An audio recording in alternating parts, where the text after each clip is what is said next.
Mateus, capítulo 10, versículo 7. Por onde andardes, anunciai que o reino de Deus está próximo. O segundo texto, dos muitos, não vou citar todos, Marcos, capítulo 16, versículo 15.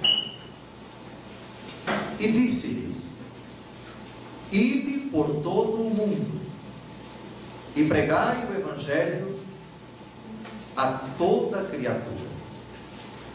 Reparem, esta era a preocupação de Jesus. Depois de ele ter pregado, depois de ele ter ensinado, depois de os apóstolos e discípulos terem visto, terem ouvido, ele ordena que eles preguem, que eles anunciem, que eles proclamem. Esta foi a ordem de Jesus. Ainda não estamos na escrita. Os primeiros escritos sobre nosso Senhor Jesus Cristo são posteriores ao evento de Pentecostes. Pentecostes, como nós sabemos, é aquela festa judaica que com Jesus Cristo passa a ter o significado cristão. A festa do 50º dia após a Páscoa, quando o Espírito Santo repousou sobre os apóstolos e os discípulos e algumas mulheres, dentre as quais Maria, a mãe de Jesus, e os apóstolos passaram a pregar o Evangelho com desassombro, com impetuosidade, cheios do Espírito Santo de Deus. Agora nós vamos olhar no livro do Apocalipse, que é o último livro da Bíblia, a única vez que nosso Senhor manda alguém escrever. Apocalipse, capítulo 1, versículo 19. Escreve, pois, o que viste, tanto as coisas atuais como as futuras. Aqui é Jesus que está falando, e o contexto do capítulo 1 não deixa dúvida. Ele é aquele que no versículo 8 diz: eu sou o Alfa e o Ômega, diz o Senhor Deus, aquele que é, que era e que vem, o dominador, o que estava morto e agora vive. Também Apocalipse, capítulo 2, versículo 1. Ao anjo da igreja de Éfeso escreve. Detalhe, amados irmãos, o Apocalipse é o último livro redigido do Novo Testamento. Portanto, é o livro mais recente. Dizem os exegetas que esse livro foi redigido mais ou menos na última década do século I. Domiciano foi o imperador que moveu uma perseguição contra os cristãos quando São João era bispo de Éfeso.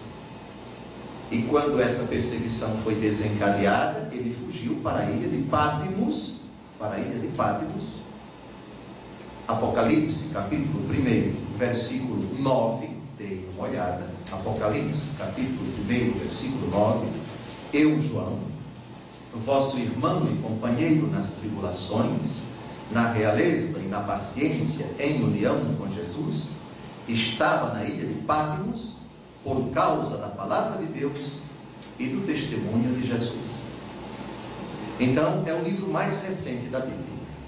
Somente aí Jesus pede para alguém escrever alguma coisa. Então, até o final do século I, o que temos não é nada escrito, considerado como palavra de Deus exclusiva. É lógico que no término do primeiro século, todos os livros do Novo Testamento já foram escritos. Mas ainda não temos esta consciência de cânon bíblico neotestamentário. Isto é, cânon bíblico, a relação dos livros inspirados. Disso nós vamos tratar posteriormente. Como foi se formando o cânon bíblico, como foi se formando o que hoje nós entendemos por Antigo Testamento, como hoje foi sendo formado o que nós entendemos por Novo Testamento. É lógico que no tempo de Jesus, os livros que nós católicos consideramos inspirados, os 46 livros do Antigo Testamento, já haviam sido redigidos. Mas não havia consenso entre os judeus sobre quais livros deviam ser considerados inspirados. Todavia, já estavam todos redigidos. Os livros do Novo Testamento foram redigidos aos poucos. A primeira, aos Tessalonicenses, foi escrita por São Paulo. Depois veio outra carta de São Paulo. Depois veio o Evangelho segundo Marcos. Depois aquele outro livro. E assim por diante.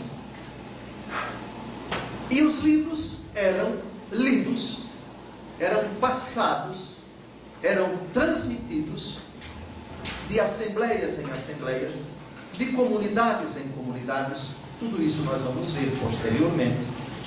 Mas era muito forte a convicção, a consciência desta palavra, desta expressão, que continua a ser muito cara para os cristãos, particularmente os católicos. Essa categoria chamada tradição oral. Vamos ao início do Evangelho segundo Lucas, porque nós temos um texto que é fundamental para esse assunto. Capítulo 1, versículos de 1 a 4. Muitos empreenderam compor uma história dos acontecimentos que se realizaram entre nós. Como nulos transmitiram aqueles que foram desde o princípio testemunhas oculares e que se tornaram ministros da palavra. Também a mim me pareceu bem, depois de haver diligentemente investigado tudo desde o princípio, escrevemos para ti, segundo a ordem, excelentíssimo Teófilo, para que conheças a solidez daqueles ensinamentos que tens recebido. Esse texto é revelador. Primeiro, São Lucas diz que muitos, antes dele, tentaram fazer o que ele está fazendo agora. Agora, isso foi feito, primeiro, depois de uma investigação apurada. São Lucas sabia que naquele tempo muita gente escrevia muita coisa sobre Jesus, como nos dias de hoje. Se vocês imaginarem qualquer personagem da história, qualquer um, há fatos comprovados que estão registrados nos anais de muitas instituições, etc. Documentos que são tidos como oficiais. E se escreve muita coisa que não é verdadeira.